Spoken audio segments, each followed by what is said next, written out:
I get heavy on a couple joints, but this is more about me and Serena. I know Serena very well, and I know that she'll hear it loud and clear, but she'll also not hate me for it because it's lighthearted. Y'all, if public humiliation was a sport, Drake would be the GOAT. Because if y'all saw Kendrick's Superbowl halftime show, then y'all saw this 4-second clip of Serena Williams crimp walking on Drake's grave. And baby, this was ice cold. Okay, I don't think y'all understand how important all of this is. This is the first time Serena will appear live at the Super Bowl. Before now, she only appeared in ads. And when you consider how much of a sports icon she is, and she shows up in a recreation of one of her most iconic moments from the 2016 Olympics, choosing Kendrick's side over Drake's, and dancing to the diss song that almost buried the Canadian's career, then you gotta understand that there ain't any love lost here. In fact, there's serious history, and it's a whole lot of saltiness. So how did Serena go from kissing him at some point in both their careers to crimp walking moments before the Eagles crushed the Kansas City Chiefs while Taylor Swift was watching from the stands? Okay, wait. Yeah, I know. I'm just being messy. Let's focus on the tea. Let's take it back to 2011/2015 when Drake was basically Serena's unofficial hype man. Every time she played, he was there, front row, screaming, cheering, chatting it up with Venus, and basically giving us the type of energy Alexis Ohanian gives now. Except at the time when he started all of this, he was never actually her man. It wasn't until 2015 that his efforts paid off, and the romance rumors turned into something real. Serena and Drake were allegedly seeing each other on the low, and paparazzi caught them slipping. They were spotted at fancy dinners, sneaking little handhold moments, and through all of that, Drake was looking at Serena like she was the last meal on earth, honey. Meanwhile, the fans were eating it up, but we ain't gonna dive into that. The fans eat up anything, because while everyone thought Drake finally secured the Grand Slam queen, the plot twist was he didn't. Why? Well, it shouldn't surprise you that the reason was because Drake couldn't stop, well, being Drake. See, Serena was ready for a husband, not a situationship, not some industry playboy energy. She wanted a real man, a real legacy, real commitment. And so I'm like, and he sits like, he plops down right next to us, and I'm like,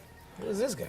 Who is this guy? Yeah. You know, and why are you here? Yeah. So we were being the mean team, and we kind of were trying to get him away. We told him there's a rat, like to move, be careful, there's a rat. There was no rat. Meanwhile, Drake, the rapper, was being a rapper. The man couldn't settle down even if his life depended on it. At the time, y'all should not forget he was still obsessed and entertaining other women, including Rihanna and Georgia Smith. And both of these ladies curved him like a pimp in the face of commitment.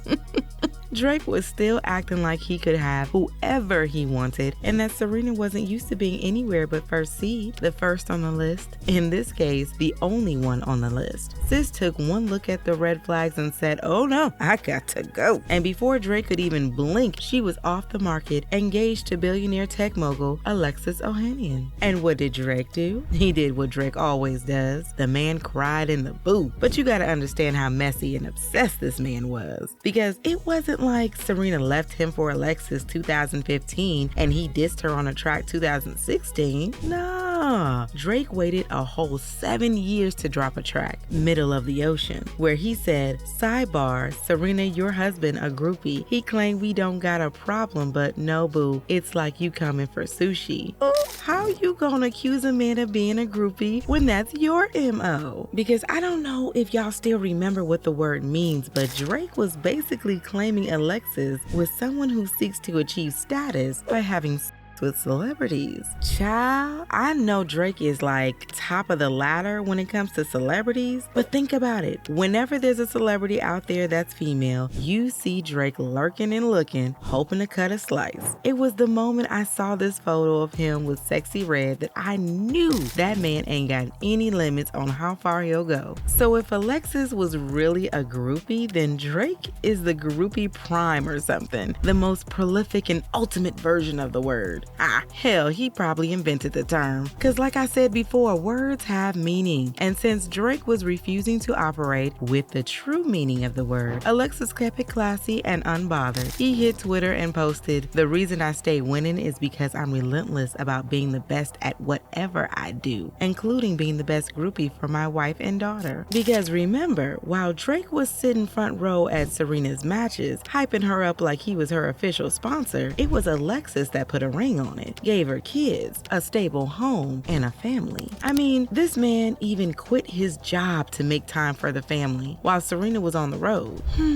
That's a man. And then there's Drake, salty as hell, dropping diss bars on a woman that's not been with you for more than half a decade. And I gotta address that groupie one last time because you gotta remember Alexis ain't even in Drake's world. He's a billionaire tech guy minding his business, taking care of his family. He don't know nothing about this rap mess. Drake been a groupie for Serena. Like, sir, you was the one at all her matches, clapping like a proud auntie, making sure the cameras caught you.